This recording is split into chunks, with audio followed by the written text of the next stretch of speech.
ನಮಸ್ಕಾರ ವಿದ್ಯಾರ್ಥಿಗಳೇ, ಕಳೆದ ವಿಡಿಯೋದಲ್ಲಿ ನಾವು ಹವೆಯ ಪ್ರದೂಷಣೆಯ ಪ್ರಿವೆಂಟಿವ್ ಮೆಜರ್ಸ್ ಎಂದರೇನೇ ಪ್ರತಿಬಂಧಕ ಉಪಾಯಗಳನ್ನು ನೋಡಿದ್ದೇವೆ. ಈಗ ನಾವು ನೀರಿನ ಪ್ರದೂಷಣೆಯ ಬಗ್ಗೆ ಅಭ್ಯಾಸವನ್ನು ಮಾಡುವರಿದ್ದೇವೆ. ಅದರಲ್ಲಿ ಮೊದಲಾಗಿ ಹೇಳಿರಿ ನೋಡೋಣ ಎಂದು ಹೇಳಲಾಗಿದೆ ನೋಡ್ರಿ. ಬಳಕೆಯ ಸಲುವಾಗಿ ಯೋಗ್ಯ ಇರುವ ನೀರು ನಮಗೆ ಯಾವ ಯಾವ ನೀರಿನ ಮೂಲಗಳಿಂದ ದೊರೆಯುತ್ತದೆ? ನಮಗೆ ನೀರು ಯಾವ ಯಾವ ಮೂಲಗಳಿಂದ ದೊರೆಯುತ್ತದೆ? ಅದು ನಮಗೆ ಬಳಕೆಯ ಸಲುವಾಗಿ ಆಗಿದೆ. ನಮಗೆ ನಳದಿಂದ ದೊರೆಯುತ್ತದೆ, ನಳಗಳಿಗೆ ಟ್ಯಾಂಕ್ಗಳಿಂದ, ಅದಕ್ಕೆ ಅಣೆಕಟ್ಟುಗಳಿಗೆ ಮಳೆಯಿಂದ, ಈ ಪ್ರಕಾರವಾಗಿ ಅಲ್ಲಿ ನಮಗೆ ನೀರು ದೊರೆಯುತ್ತದೆ. ನೀರಿನ ಬಳಕೆಯನ್ನು ಯಾವ ಕಾರಣಗಳಾಗಿ ನಾವು ಮಾಡುತ್ತೇವೆ? ನಾವು ಯಾವ ಕಾರಣಗಳ ಸಲುವಾಗಿ ನೀರನ್ನು ಉಪಯೋಗ ಮಾಡ್ತೀವಿ?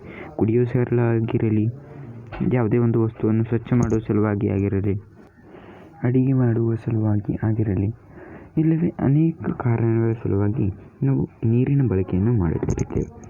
ಪೃಥ್ವಿ ಮೇಲಿನ ಒಟ್ಟು ಕ್ಷೇತ್ರಫಲದ ಎಷ್ಟು % ಇಲ್ಲಿ ಪೃಥ್ವಿ ಮೇಲಿಂದ ಎಷ್ಟು ಕ್ಷೇತ್ರಫಲ ಪ್ರತಿಶತ, ಎಷ್ಟು ಪ್ರತಿಶತ ನೀರು ಇದೆ ಅಂದರೆ ಪೃಥ್ವಿಯಲ್ಲಿ ಒಟ್ಟು ಪೃಥ್ವಿಯ ಎಷ್ಟು ಪ್ರತಿಶತ ಭಾಗ ಇದು ನೀರಿನಿಂದ ವ್ಯಾಪಿಸಿದೆ?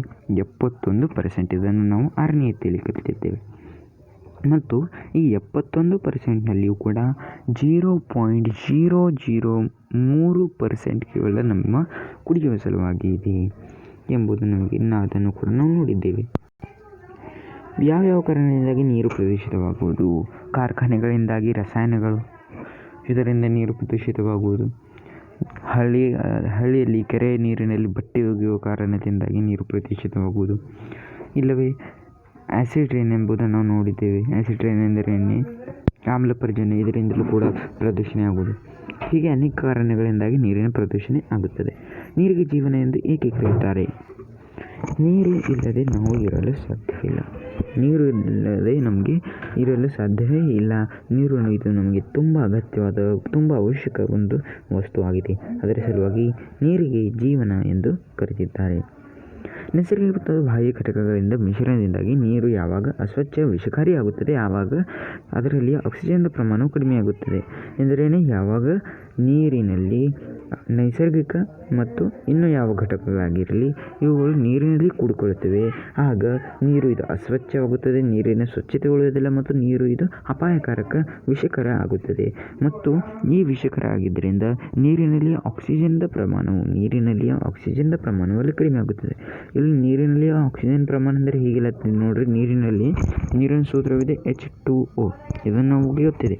ಆದರೆ ಇದು ಆಕ್ಸಿಜನ್ ಪ್ರಮಾಣ ಕಡಿಮೆ ಅಂದರೆ ಈ ಆಕ್ಸಿಜನ್ ಹೋಗುವುದಿಲ್ಲ. ಇಲ್ಲಿ ನೀರಿನಲ್ಲಿ ಸ್ವಲ್ಪ ಮಟ್ಟದಲ್ಲಿ ಆಕ್ಸಿಜನ್ದು ಕರಗಿರುತ್ತದೆ, ಅದರ ಪ್ರಮಾಣದಲ್ಲಿ ಕಡಿಮೆ ಆಗುತ್ತದೆ ಮತ್ತು ಅದರಿಂದಾಗಿ ಅಲ್ಲಿ ಸಜೀವಿಗಳಿಗೆ ಅಪಾಯವಾಗುತ್ತದೆ. ನೀರಿನಲ್ಲಿ ಯಾವ ಸಜೀವಿಗಳಿರುತ್ತವೆ ಅವುಗಳಲ್ಲಿ ಅಪಾಯ ಆಗುತ್ತದೆ ಮತ್ತು ಪಿಡುಗಿನ ರೋಗಗಳು ಅಲ್ಲಿ ಪ್ರಸಾರವಾಗುತ್ತದೆ.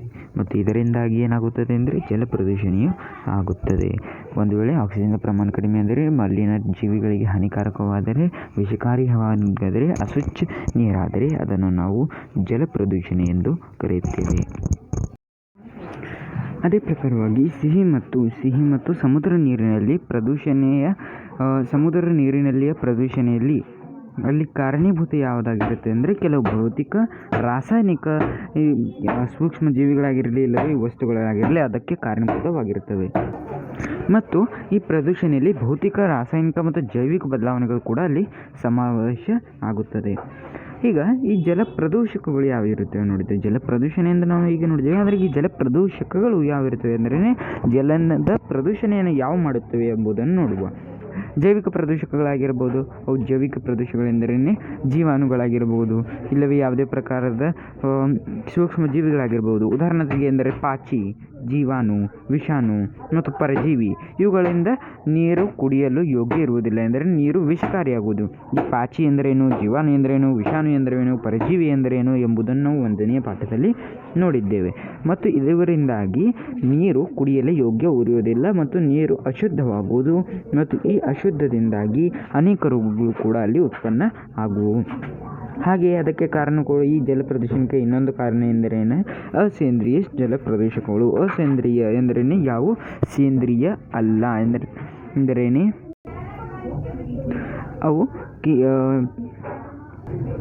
ಅವುಗಳ ಉದಾಹರಣೆಗಳು ಸಣ್ಣ ಉಸುಕಾಗಿರಲಿ, ಧೂಳಿನ ಕಣ್ಣು, ಮಣ್ಣಿನ ಕಣ್ಣುಗಳು, ಮತ್ತು ಇಂಥ ತೇಲುವ ಪದಾರ್ಥಗಳ ಲವಣಗಳ ನೊರೆ.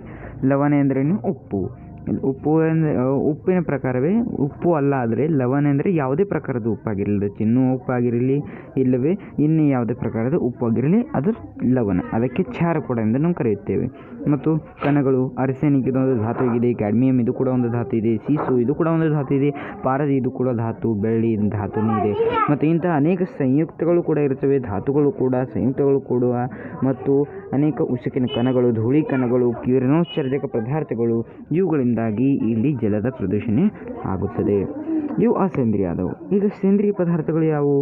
ಕೆಳನಾಶಕಗಳು, ಕೀಟನಾಶಕಗಳು, ಗೊಬ್ಬರಗಳು, ಕೊಳಚೆ ನೀರು, ಇವುಗಳಂತಹ ಕಾರ್ಖಾನೆಗಳಲ್ಲಿಯ ಅನೇಕ ಉತ್ಸರ್ಜಕ ಪದಾರ್ಥಗಳು, ರಾಸಾಯನಿಕ ಪದಾರ್ಥಗಳು ಅಲ್ಲಿ ಸಮಾವೇಶ ಆಗುತ್ತವೆ. ಇವು ಜಲ ಪ್ರದೂಷಣಕ್ಕೆ ಕಾರಣೀಭೂತ ಆಗಿರ್ಬೋದು. ಈಗ ನಿಮಗೆ ಇದು ಗೊತ್ತಿದೆ ಎಂಬುದು ಕೇಳಲಾಗಿದೆ ನೋಡ್ರಿ. ತಮಿಳುನಾಡು ರಾಜ್ಯ ನಿಮಗೆ ಗೊತ್ತು. ತಮಿಳುನಾಡು ಎಂಬ ರಾಜ್ಯದಲ್ಲಿ ಚರ್ಮವನ್ನು ಹದಗೊಳಿಸುವ ಅನೇಕ ಕೇಂದ್ರಗಳಿವೆ. ಚರ್ಮವನ್ನು ಹದಗೊಳಿಸುವ ಸಲುವಾಗಿ ಅಲ್ಲಿ ಅನೇಕ ಕೇಂದ್ರಗಳನ್ನು ಸ್ಥಾಪನೆ ಮಾಡಲಾಗಿದೆ. ಮತ್ತು ಇವುಗಳಿಂದ ಯಾವ ನೀರು ತಯಾರಾಗುವುದು? ಅದು ಪಾಲಾರ್ ಎಂಬ ನದಿಯಲ್ಲಿ ಬಿಡಲಾಗುತ್ತೆ. ಪಾಲಾರ್ ಎಂಬ ನದಿಯ ಹೆಸರಿದೆ.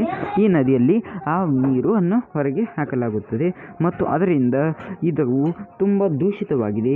ತುಂಬಾ ದೂಷಿತವಾಗಿದೆ ಮತ್ತು ಅದರ ಸಲುವಾಗಿ ಅದಕ್ಕೆ ಪಜ್ಜರ್ ಎಂದು ಹೆಸರನ್ನು ಕೊಡಲಾಗಿದೆ. ಪಜ್ಜರ್ ಇದರ ಅರ್ಥ ಗಟಾರ ನದಿ ಇದರ ಅರ್ಥವಾಗಿದೆ. ಪಜ್ಜರ್, ಆ ನದಿಗೆ ಪಜ್ಜರ್ ಎಂದು ಕೂಡ ಅಲ್ಲಿ ಕರೆಯುತ್ತಾರೆ.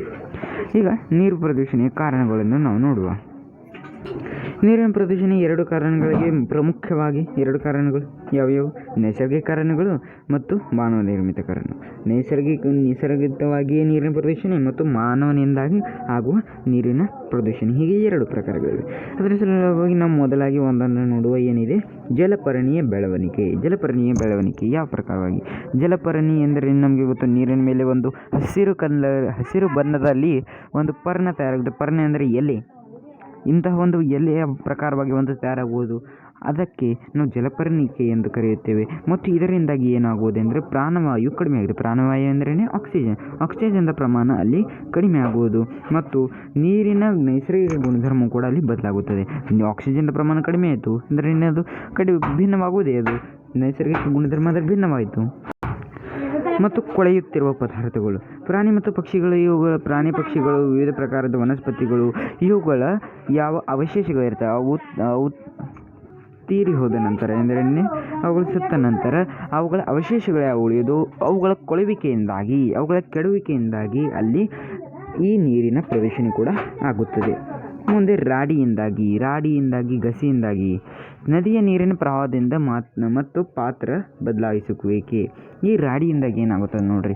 ಈ ರಾಡಿ ಒಂದು ವೇಳೆ ಒಂದೇ ಸ್ಥಳದಲ್ಲಿ ಕೂತ್ಕೊಂಡ್ರೆ ಅಲ್ಲಿ ನೀರಿನ ಪ್ರವಾಹ ಕೂಡ ಬದಲಾಗುತ್ತದೆ. ಒಂದು ವೇಳೆ ನೀರು ಮೇಲಿಂದ ಕೆಳಗೆ ಹೊರಟಿದೆ ಮತ್ತು ಅದು ಸ್ಟ್ರೇಟಾಗಿ ಹೊರಟಿದೆ, ಆದರೆ ಇಲ್ಲಿ ರಾಡಿ ತುಂಬ ಕೂತಿದೆ, ಅದು ಸ್ಟ್ರೇಟಾಗಿ ಹೋಗದೆ ಅಲ್ಲಿ ರಾಡಿಯಿಂದಾಗಿ ಅದರ ದಿಶೆ ಬದಲಾಗೋದು, ಅಂದರೆ ಅದರ ಪ್ರವಾಹ ಅಲ್ಲಿ ಬದಲಾಗೋದು. ಇದು ತುಂಬ ಒಂದು ದೊಡ್ಡ ಕಾರಣವಾಗಿರಬಹುದು. ಪ್ರದೂಷಣೆ ಸಲುವಾಗಿ ತುಂಬ ದೊಡ್ಡ ಕಾರಣವಾಗಿರುತ್ತದೆ.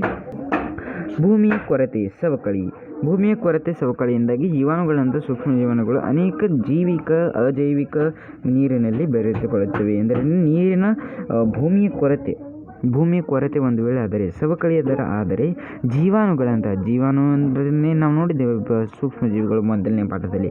ಅವುಗಳಂತಹ ಅನೇಕ ಜೀವಿಗಳು, ಸೂಕ್ಷ್ಮ ಜೀವಿಗಳು, ಅವು ಜೈವಿಕ ಆಗಿರಲಿ ಅಂದರೆ ಅವು ಜೀವಿಸುತ್ತಿರಲಿ, ಇಲ್ಲವೇ ಅಜೈವಿಕ ಅಂದರೆ ಅಜೈವಿಕವಾಗಿರಲಿ, ನಿರ್ಜೀವಿ ಘಟಕಗಳಾಗಿರಲಿ ಇಲ್ಲ ಸಜೀವ ಘಟಕಗಳಾಗಿ ಇವು ಆ ನೀರಿನಲ್ಲಿ ಕೂಡಿಕೊಳ್ಳುತ್ತವೆ ಮತ್ತು ಇದರಿಂದ ಕೂಡ ಅಲ್ಲಿ ಪ್ರದೂಷಣೆ ಆಗುತ್ತದೆ.